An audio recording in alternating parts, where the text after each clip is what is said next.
it all lies in communication, right? And to be fair, as a young coach, I didn't even know what my boundaries were, right? So I didn't set any boundaries, Boundaryless. right? And Call you me, beat start me to when you want to reach me. I'm like, impossible, bro. Hit me anytime. Hit me anytime I'm there. You need a 4 a.m. session? I have no money. oh Yeah, man, I will do anything. he hit us with the impossible.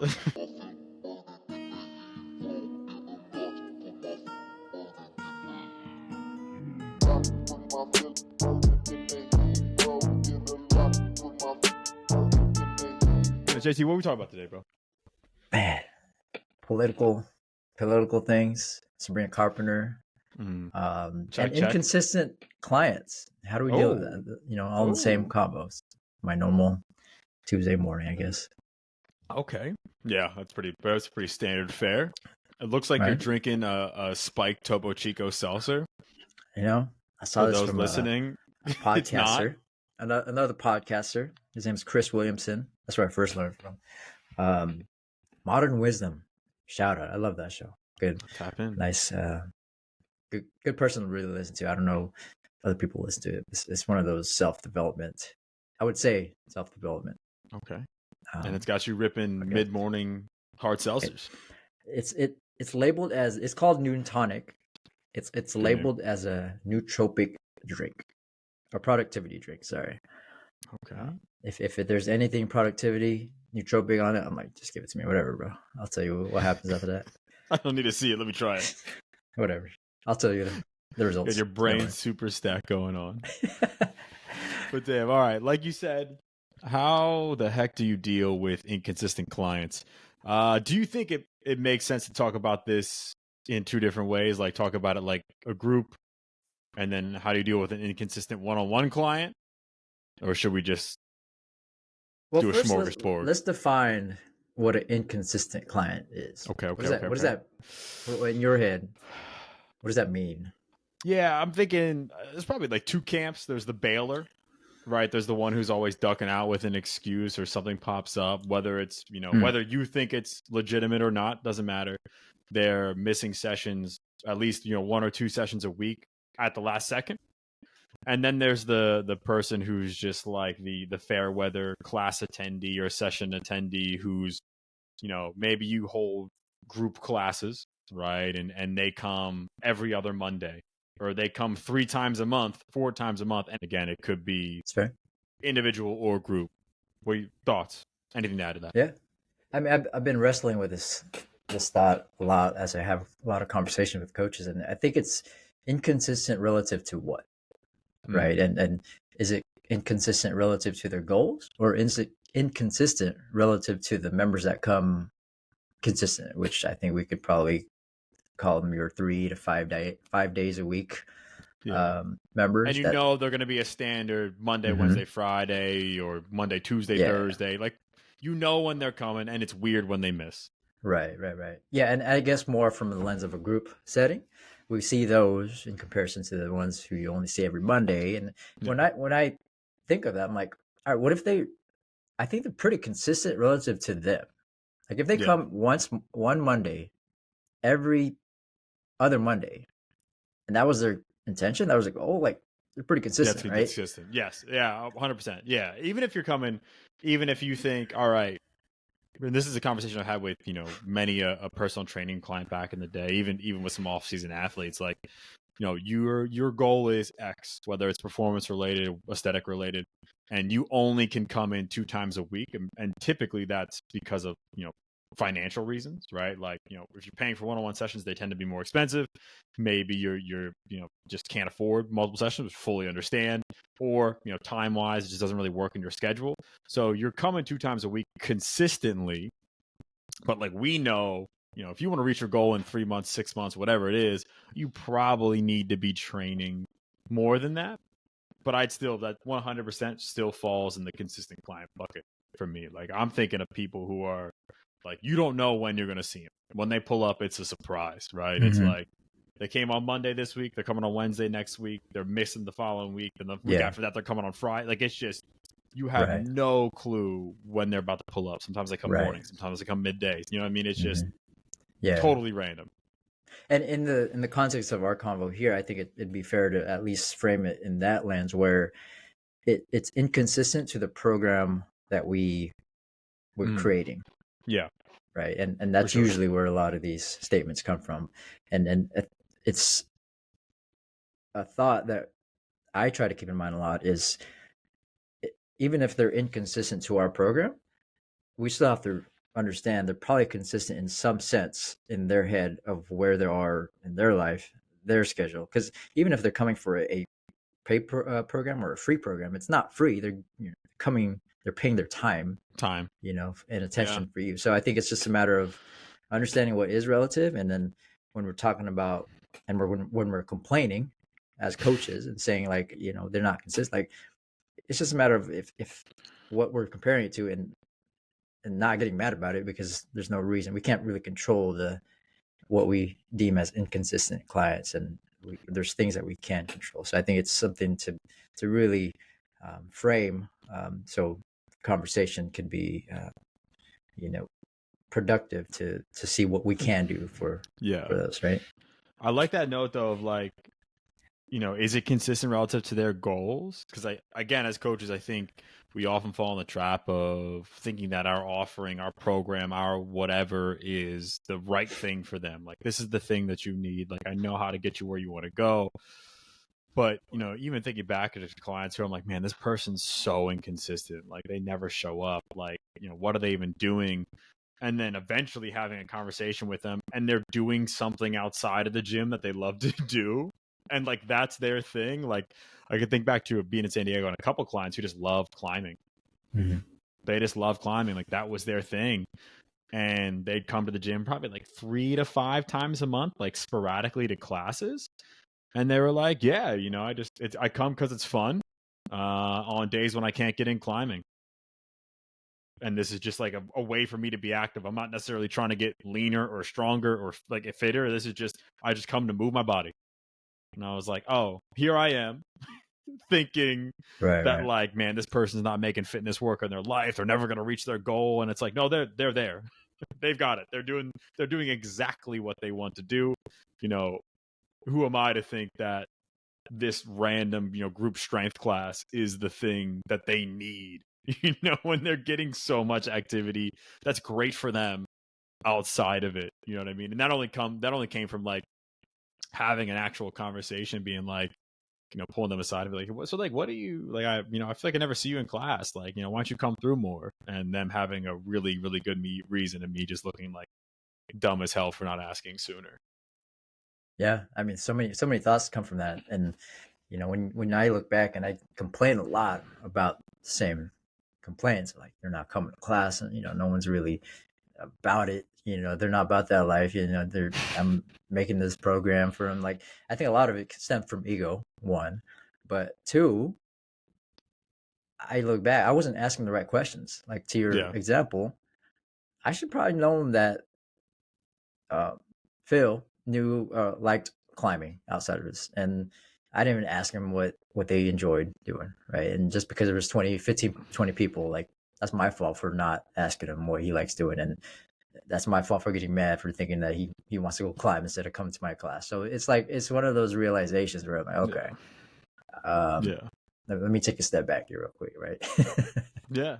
And I think we definitely start. Let's just start there, right? Like, we'll save the sexy programming stuff for last. I guess, like, thinking about, all right, how can we change our thought process, right? How can we change our mindset around consistency around this person in front of us, and then start to ask ourselves, what can I do to better help them as their coach? And let's just make the assumption moving forward that, all right, this person wants to be consistent, but they're really struggling with it, right? So, like, they want to get in the gym more. They have a weight loss goal.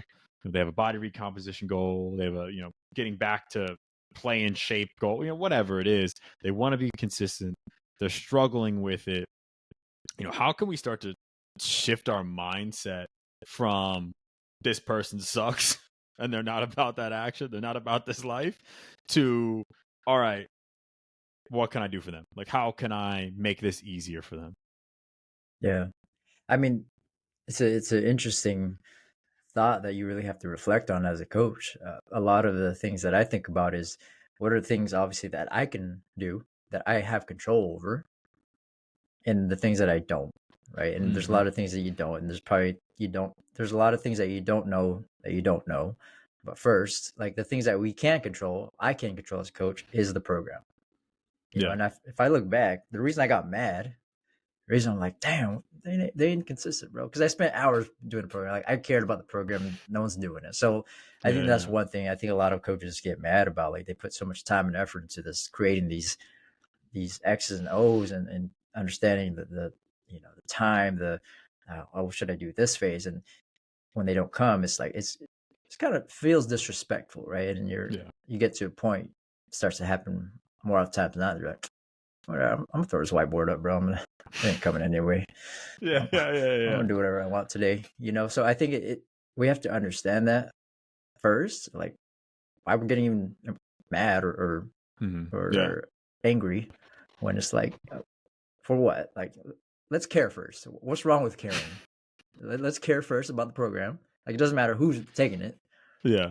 And from there, it's a matter of understanding, okay, what else can I control?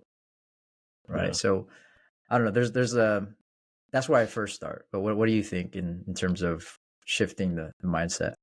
Yeah, no, I like that. And I think for me, it's trying to inject some autonomy into it for them, like trying to give them more of a hand on the wheel, a seat at the table, so to speak, as far as, what we're doing, how often we're doing it, so we can make sure, what they're doing is in line with their likes and their dislikes, and they think that it's in line with their goal, and they can see the how the program is helping them reach their goal. I think that's always a helpful point.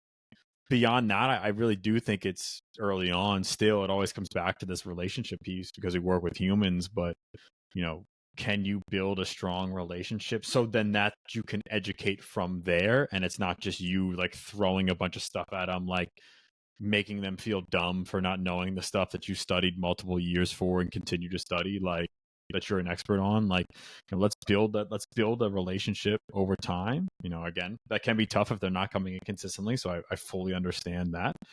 But then it's easier to have a hard conversation, right? It's easier to get them to reflect and be like, hey, you're saying this is what you want and this is what you're doing, right? Like if your goal is weight loss, well, you working out 4 times a month probably isn't going to move the needle. Like, what are some things that we can do to help get you closer to 2 times a week, so 8 times a month, right? And kind of build from there, and try to remove those barriers for them.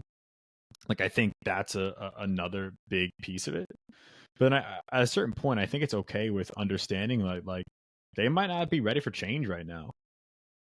Like, if let's say they're coming to one of your classes, right? They might not be ready for change just yet, but at the very least, their foot's in the door. They're doing something, right? So they're working out a couple times a month. At the very least, they're doing that. Maybe you need them to do some things outside of the gym, and when they're ready for change, you can continually try to build your relationship with them over time and have conversations with them over time. And when they're ready for change, then hopefully they feel comfortable for you or comfortable coming to you, saying they're ready to like let's take this up a notch. Let's try to do more sessions. I'm gonna try to show up to more classes. But beyond that piece, and we talked about it before the show, I think it's also okay. You talk about the ego piece, to know that like your program's not for everybody, because it can't be. You're all, like, you as a coach are not for everybody because you can't be. So like, there's so many times where clients come to me and been like, I love yoga, I love Pilates, like that's my favorite thing. And like, I've been in facilities where we had a Pilates class, and I'm just like, all right, bet, let's start back squatting. Like, for what? You know what I mean? Like, for what? For why? Why? Who? For what? What? Yeah. Why? Just do Pilates. Let's just do that. Do that 3 times a week, and you will be fine. Like, you'll be plenty strong. You'll be plenty fit. Like, that's you know what I mean? So it's like, understanding that aspect as well, I think is super important. And that kind of comes, at least for me, it came with time. Because I think early on when you're hustling and grinding, you want to get as many people in as possible. You want to make as big of a change as possible in as many people's lives. And, you know, there's also the financial implications of that too, of like getting a ton of people in your classes. And that's great for the wallet as well. You know, let's not deny that. But I think it's also like, you know, at the end of the day, if we really want to best serve the person in front of us, we got to be realistic. Like, if what we have to offer is what they actually need and or want right now. Yeah. So many nuggets in there, and to take it into, I guess, more of the one-on-one setting. In that sense, if we're looking at that individual, I remember a client of mine who I still have actually today, and I met him like actually, yeah, I have him right now, and you know, every week to start, and then turn to every other week, and then once a month, and then, you know, I haven't seen him in 2 months. Comes back, texts me. So, you know, in my head, I'm thinking, man, what's he doing, bro? Like, why is this? What's going on, right? And just talk to him, like, yo, what's been going on? He's like, man, work's been crazy. You know, my girlfriend's been sick. I haven't slept in like 3 days, and it took me to that point, and to where, like, to have some empathy and understand, like, training is one part of the life. Even though they came to me initially, yes, and said, I want to lose weight. I mean, that's a very surface level answer. I mean, they might have really wanted that, and probably still do. But at the end of the day, it's like we have to understand it's like one component of life itself, is as well as us, right? And when I had that conversation, I would think, like, what is you know, everybody has excuses or reasons, right? And I try to think, like, why does one person want to come back to a session? I guess just to kind of individualize it, like a training session, right? And a few things come to mind is the purpose. Everybody likes having a purpose in life, right? And everybody likes working hard and accomplishing that. Like, that's a human trait that we like to do those things, right? It's reinforced behavior. We do that in big things and small things, and some sense of enjoyment, right? Talk about fun a lot in this podcast. So I think a lot of those pieces, and learning is the biggest thing too. Obviously, we love to learn. So I look at the things that I'm aware of, that, and then I look at the program or my communication. What am I not doing? Yeah. Right. What can I do? But first, I have to look at what am I not doing currently, and be aware of that, and start to do what I can. Like, can I ask better questions? If they come to us with a general goal, that means I'm asking general questions, right? And then now I'm just creating a general program. And if that's the span of your relationship of coach and client, we have to ask more detailed questions, you know, in a thoughtful way, and in a good conversation, because I don't think we all have general goals, really. And I don't want to take this into a goal setting conversation, but I think it should be something that we should be all aware of. Again, what are we not doing, or what can we do in order to shift our mindset? But taking it to the program, what is there anything that you changed or seen that was missing when you looked at your programming when it came to those inconsistent lines? I got a thought, especially in the group environment. This might not be as applicable in the individual one-on-one training, kind of personal training environment. But one thing I was thinking about last night, and I'm curious to hear if you're in an agreement or disagreement, but especially in that group environment, I've experienced this with the general population and athletes, and maybe it's just my experience, but your programming, generally speaking, is not why they're consistent or inconsistent. Like, it might be a factor for some. Like, if they think your workouts are quote unquote easy, or if they think your workouts are quote unquote too challenging, right? Too hard, and they feel beat down afterwards. Well, then in that instance, yes. And that might not be the program itself. That might just be like kind of a mismanagement of stress load by you and them, for that one particular session. But again, I think it's important to take into account inconsistent clients when you're programming, but your programming is not going to be the main factor as to why they're consistent or why they're inconsistent. Would you agree or disagree? I agree. I agree 100%. And going back to what I mentioned with in terms of learning, enjoyment, accomplishing challenging tasks, those are going to be all relative to the individual, right? So if my program has some squats and pull-ups and one arm rows, like, I don't think it's a matter of teaching them the things on the program and assuming that's the things they want to learn. Yeah. But it's me asking the right questions to them. Hey, what does this person want to be educated on? Is it the fact that a stronger back allows them to be better when they're climbing? So now it's very individual to that person. Now I'm teaching them the intricacy of that.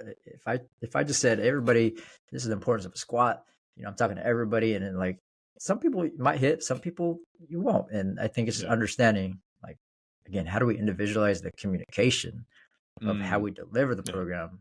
That's coaching, right? That's coaching. Yeah. Coaching. And this is all not to say, this is not to say that programming isn't important, right? Like, they don't know, generally speaking, the nuances, the intricacies of why you're doing the things that you're doing. And if they do it consistently, the outcomes they'll get from it.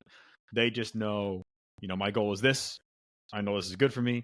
And then, like you said, the coaching and the vibrations are why people come, generally speaking, right? Like, if you create a fun environment that they want to be in, if they have friends in the group, if they have people they like in the group, if they like you as a coach and you genuinely care about them and they see that and you help them and you communicate in a way they understand, like you're saying, right? Like, everyone's squatting here, but I'm going to tell you that this squatting is going to make your legs more explosive. So when you're playing pickup game with your boys from college, you'll smoke them. And I'm going to tell this new parent over there that this squatting is going to keep them strong and mobile so they can play with the kids on the playground and not get sore. It's just squatting board, right? And it's just the same when we're doing the exact same thing on the board, right? And it's like, that's not the programming.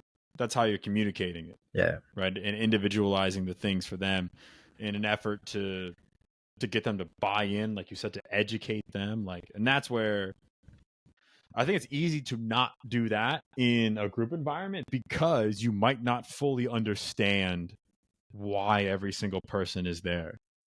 Because it takes time, and it can be hard because, like, at least most settings I've been in, most settings and coaches that I work with are in, even if you're working with an athlete or a Gen Pop member, an athlete, they're there to get bigger, faster, stronger, better at their sport. Gen Pop, you probably make the assumption they're there for some sort of aesthetic goal. And then we're training, we're rolling, right? So it's hard to if you don't have a consult, which most don't in a group environment, it's hard to have those one-on-one moments. So you really have to be intentional about that stuff, especially if they're inconsistent. You got to be really intentional about it when they're there, right? Making them feel like it's a safe space, they're heard, all these things, so that you can start to peel back some layers in that short amount of time for them. Yeah. No, I think big takeaway there is, can you create context for the group and then create context for every individual as you start to learn who they are, why they're there to a certain degree, and hopefully that'll help with at least the learning aspect of it, right? Can you give them some reason to want to come back? I remember some class that I used to take pretty regularly. They just called my name once, but I was like, I'm gonna go again. They know me. I like that. They know me. People want to be heard. Seen. People want to be heard. We have to remember that. So, and then I don't like it when I think the conversation of a group setting, oftentimes we'll say use names. Make sure you use names. I think it needs to take another step. Use names and understand each person. I feel like it usually stops. Usually stops. And bro, I'd have 20, 30 people. I'm like, oh, this is a good challenge. Yeah. Right. This is a good challenge because I want to understand everybody in the class now. And I'm not going to do it in that session, but it's something over time. Yeah. what's good, Jay? You know how you've been coming 2 weeks now, and I go to the next person. So I think it's just a matter of like, for one, caring. Yeah, How yeah. do you do that? I don't know how to teach people that, but it's a that's what slowly creates that environment, right? And it's Take tough, JT's course. Take JT's upcoming course on how to give a shit. Coming soon. man. It just has a mirror. It's just a mirror. Just look into your soul. Look at yourself, man. But no, I mean, I think we touched on a lot of things there with the, I guess, a little bit of how we create Yeah. consistency. Yeah, some little things on what you can do, some things to think about as like you said, things we control as a coach. So going back with what we used to say as young coaches, and what we currently still say of, I don't have, or there's a lot of inconsistent members that come in. Mm-hmm. What do you think we can start to do right now in terms of how to change that as for within ourselves, and what we do on the program, if any? Yeah, I think what you said, like we touched some good mindset stuff, like as far as shifting away from like this person stinks to, how can I help this person? How can I get to better know this person? I think that's huge. You know, I will say at a certain point, like, especially personal training clients, like I mean, I have dropped clients, or I have, I don't want to say pass the buck, but I have like passed clients off to someone I think would be a better fit for them. And that, again, like that's an avenue you might have to explore, but it's got to be coming from a place of like genuinely like, I think this is what's best for this person, not I hate this person and this is what I need right now. Which Let's touch on that a little bit, though. I can't front like that's not something I've definitely done that. Let's I've touch on that, definitely though, done because that. I've heard that in a lot of different podcasts, different clips, and they'll say like, Fire your every client's not for you. You fire them, and make sure you value your time, whatever. What are your thoughts when you hear that stuff? Because I have plenty, but I want to see what you think first. Oh my God, I get it. It's one of those things. It's like a harsh reality, I think, of the industry to a certain extent. Like there are clients that, if I had, quote unquote, fired them, we never would have had the breakthrough, and we never would have, pushed forward and gotten consistent. And there are clients who I was like, all right, I'm going to keep going. And we just never got to that consistent piece. Right. And I think I don't totally disagree. I get it. I don't think it's good blanket advice. It sucks to hear. But I don't totally disagree. Like in some circumstances, I wouldn't leave them high and dry and just be like, yo, I'm out. You stink. Yeah. I would try to get them into something that I think would be a better fit for them. Right. Yeah. I mean, I get it.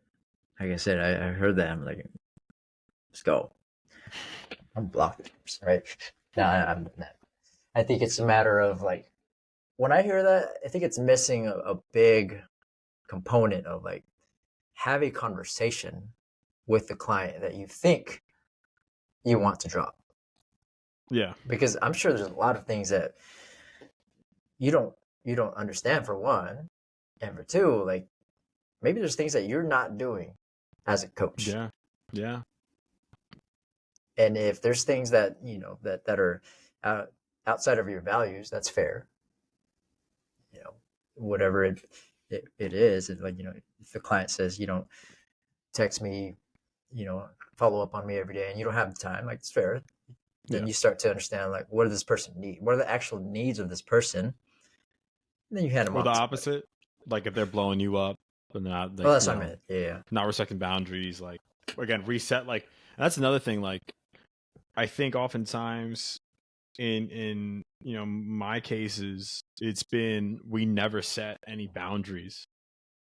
We never set expectations around certain things. So like, if it is how often you're contacting me, if it is, when you can change a session time, and the expectations around, like if you never set those expectations, it's kind of hard to get upset when someone's not meeting your expectations that you never told them about. You know what I mean? Right. So I think it might feel weird to do as a coach, like, hey, like I need, a 3-hour runway before you try to reschedule a session. No text after this time, or expect at least 24 hours for a reply, or don't text me, hit me on, WhatsApp, or hit me on an app. So I'm not seeing it. Whatever, hit me on an email ping or whatever it is. Like, actually, if there's something that's, frustrating in that regard about a client, like set expectations around all of that stuff up front. And then that way, if they're breaching those boundaries, you can say, hey, we talked about this up front. Like, this isn't going to work if this keeps happening. And that becomes, now that becomes like an easier conversation to have. Sure. Yeah. And it all lies in communication, right? And to be fair, as a young coach, I didn't even know what my boundaries were, right? So I didn't set any boundaries. It's boundaryless. Right. And you call me, beat me when you want to reach me. I'm like, impossible, bro. Hit me anytime. Hit me anytime I'm there. You need a 4 a.m. session? I have no money. Oh, man. I will do anything. He hit us with the impossible. Y'all hear that one? Come on. I love that. Iconic. That. With the crop Kim. Man, you took me off. I'm so sorry. Yeah, I don't know where you're going with that. So again, with it comes to the boundaries, you got me now. When it comes to boundaries, bro, like we don't know. I think it'd be fair for us to say we don't know what the boundaries are. But if you're listening to this, you're like, okay, let's set it now, right? Let's be aware. Yeah. And two, like it goes back to inconsistency. A lot of what I heard and what I used to say is like, I'm gonna drop this client because they ain't coming to me every time I want them to, right? Or get this one. I was complaining about every exercise I give them, right?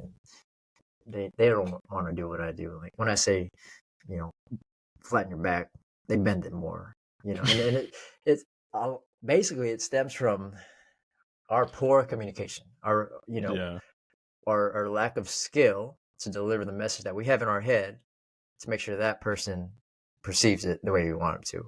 Yeah. And it's just refining that, right? Easier said than done, but we first have to, again, look at that book. When you open that book, it's just a mirror. So don't, go buy it on Amazon. But it first starts there, right? And then we blame their inconsistency on everything else but us. Yeah. Right. And then real quick, I don't want to take it to that pain thing, but a lot of the complaints, I don't know if you heard that a lot as a coach, like, or you had in your head, like, oh, they complain about every exercise I give them, bro. They don't do nothing. I got this program written out for 2 hours, and we ended up just doing sit-ups because bicycles, because that's all I wanted to do for the whole 30. And why was I getting mad? That's weird. Yeah. Right? You ever had those instances? Oh yeah. No, I haven't had a ton of clients who complain about everything, but I've had a fair amount of clients, and especially like younger athletes who like just want to do like a certain thing. Like, man, why do these group of 13-year-olds, like, why do they not want to learn how to goblet squat and they just want to play a game? Like, I wonder why. I wonder, because goblet squatting's boring as hell. Like, that's why they want to play. They want an enjoyment, right? They want a sense of enjoyment. Yeah, and that it's on me then to make the thing I think is important engaging. You know what I mean? Like, instead of just being mad at these kids, are kids. I know. They don't know any better. I heard that same thing with a lot of adults that I used to train, bro. So I don't know. It's an interesting thought, because it's a lot of these complaints we have as coaches. We just don't want to reflect and understand that a lot of it is the lack of what we're doing. Yeah, and there's obviously a lot of responsibilities that everybody else needs to take too. But just to kind of wrap around what we've been talking about is, like, when it comes to group or individual, if we are saying, we as coaches are saying, I'm I'm not creating this program anymore because they're not inconsistent, or I don't have inconsistent members anyway. I think we have to first ask, okay, how do we create consistent members first? What am I doing? What am I not doing? And then do that. Mm-hmm. Otherwise, we're just making excuses for not working hard. We're not caring. Like that's a very victim mindset, and we have to be aware of that for one. But it's because you can't do anything. Yeah. Like, okay. Yeah. Makes you powerless in that situation. If they're inconsistent, okay. Now what? You can save your extra 30 minutes of, not program. Like, you're gonna go home and feel good about it? I don't think so. I think you probably feel good about doing something you probably went to a workshop last year and learned about. Bust it out. Yeah. Right. Just I think it's 100%. if you care, we probably feel good about it no matter what happens after that. But yeah.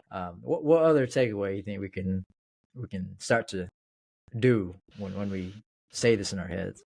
God, I think we could dive into the programming piece a little bit, of what do we actually do now, like with this person being consistent, or inconsistent, how do we manipulate the program? And we kind of dance around it a little bit. Even though you just mentioned, will I program less? And actually, like, to a certain degree, in some instances, I will program less. And I think it makes a ton of sense in an individual. If you have a one-on-one client who's inconsistent, I love doing like a don't break the chain style of programming. So like let's say the goal is 3 days a week. So we got, day 1's a total body day. Day 2 is an upper body day. Day 3 is a lower body day. And then if they come day 1, boom, that's total body. They miss day 2 on that Wednesday. Let's say it's Monday, Wednesday, Friday. Well, then they come on day 3, boom, they're back to that total body workout. Next week, restart the chain, right? And to see how many sessions in a row we can get. And if they break the chain, boom, we go right back to the total body workout. Right. So no matter what, if they miss, multiple days in between, we're always starting them back on a total body workout.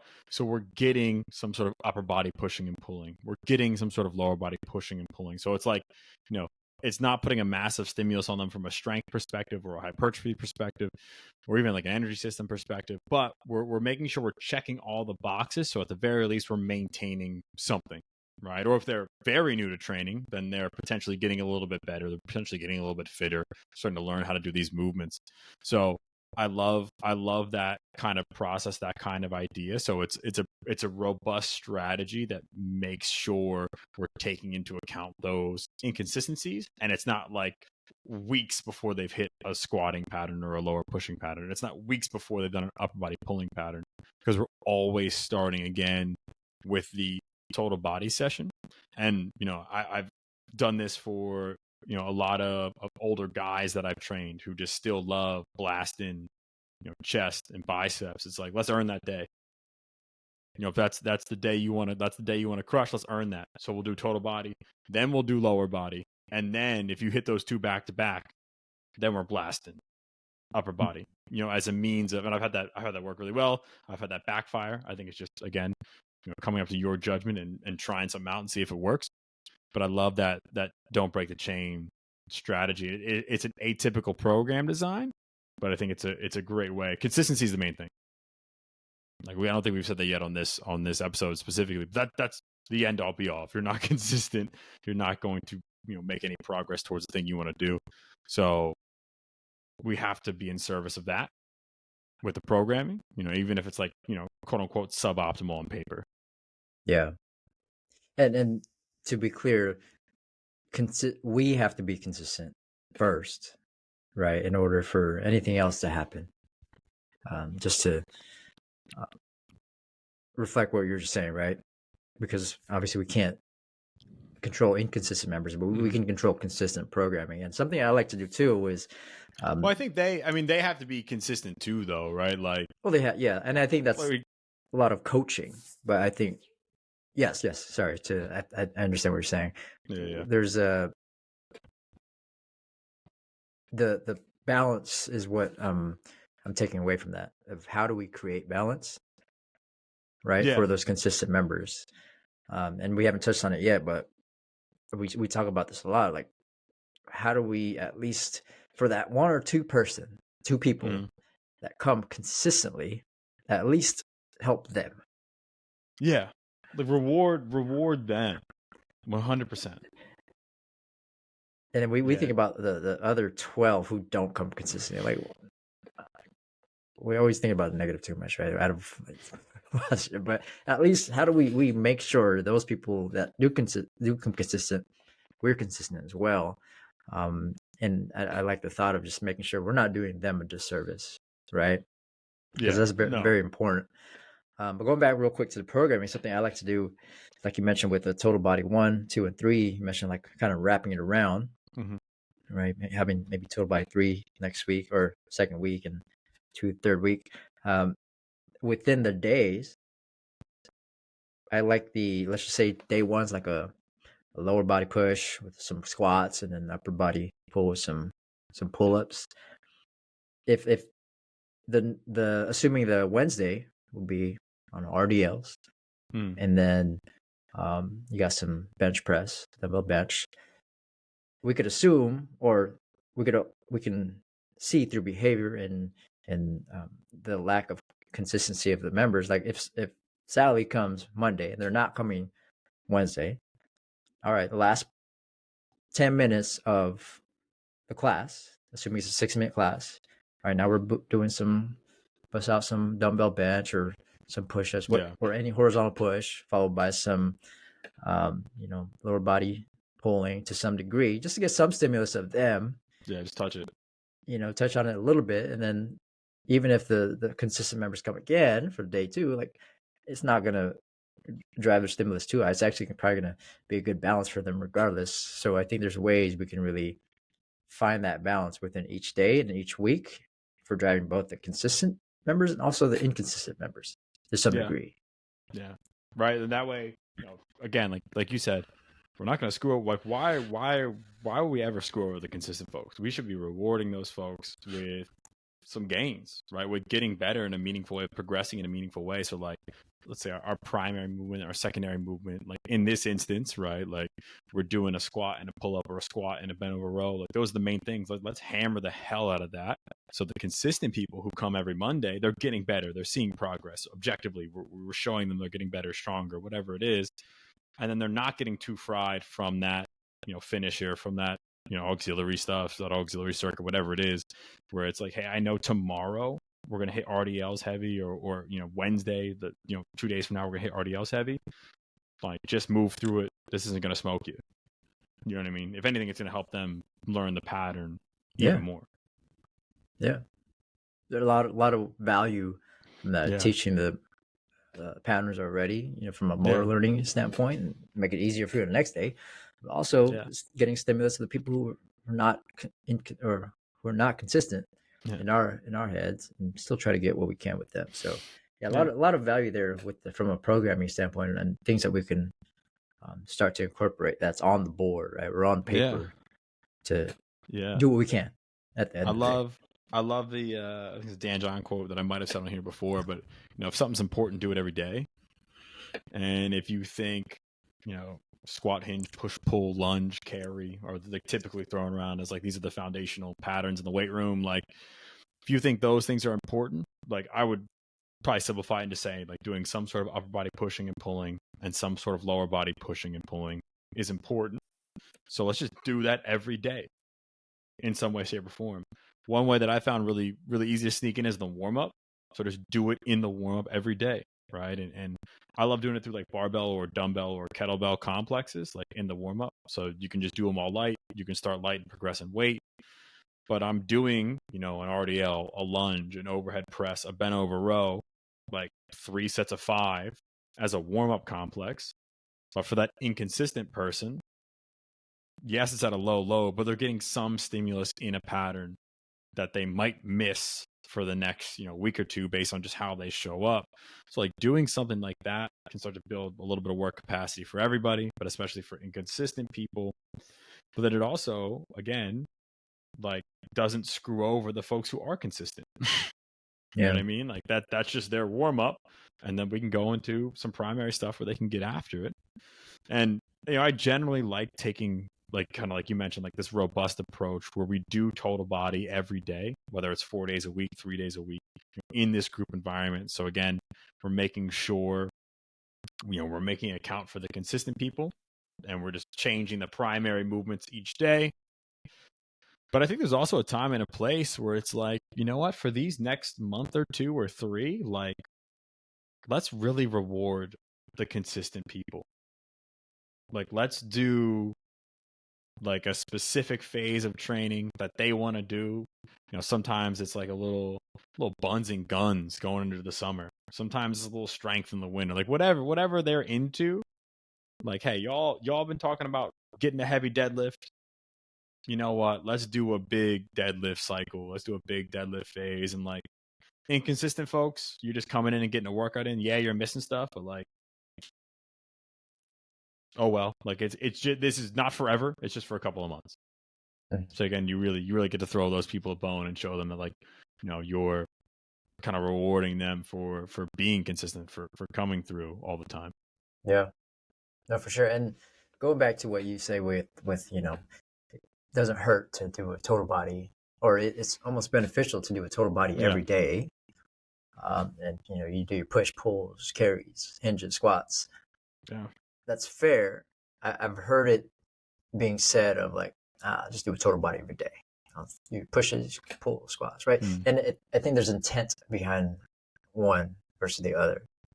I think there's a way we can be more intentful for understanding, like, okay, we're doing total body every day, but how does that look like from a mesocycle within the year? Because now you're being intentful, and now you're planning for what you're going to do. And I've said that before. I've done that. I'm like, I'll do total body every day. No one's coming. There's, getting everything. But then when I look back, I'm like, I didn't even have a program that I was proud of. Like, I can't, for the people who started to come consistent, I'm like, oh shit, now I got to do a progression. Should I do progression, right? And it's a matter of like, can we just let's be consistent regardless, because there's a lot of things we can get from that.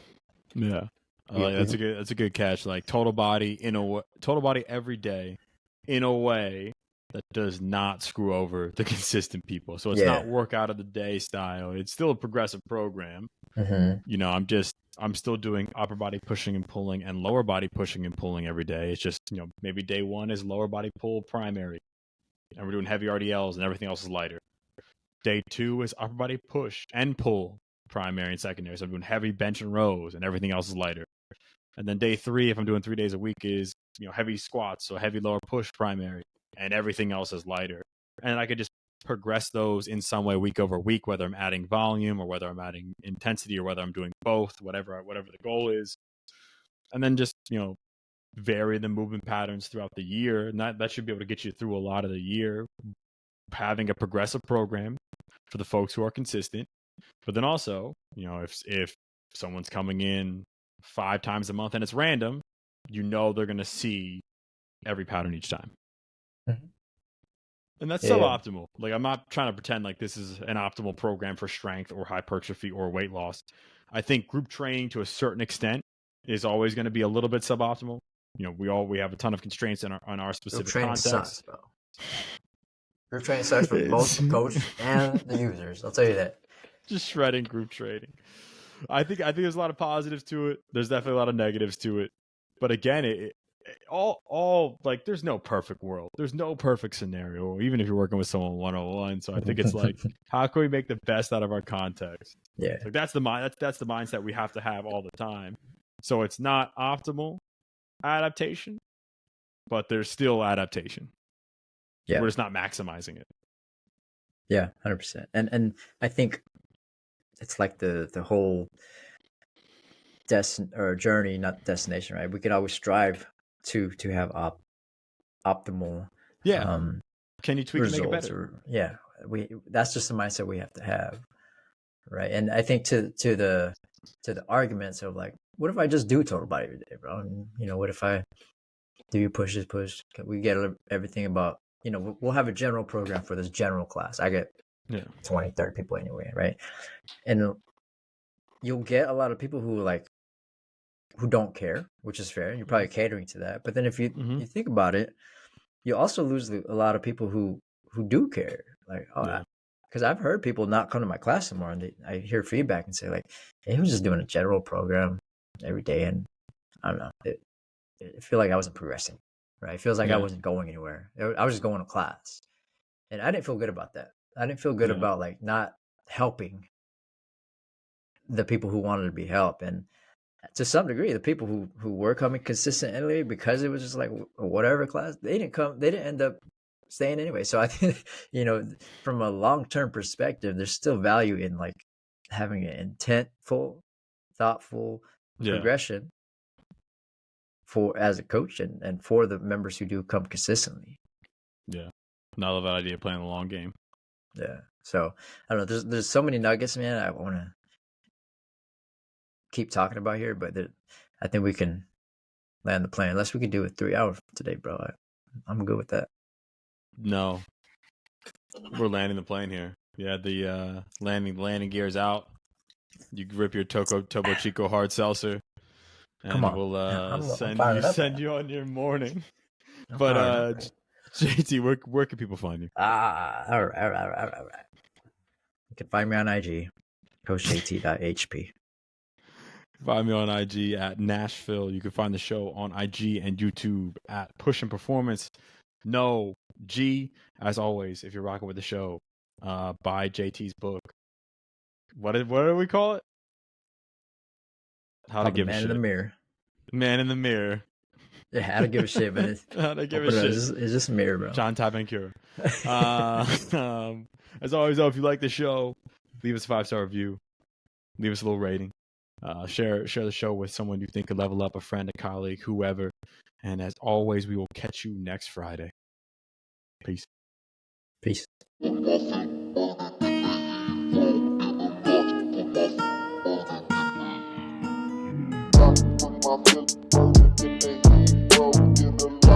my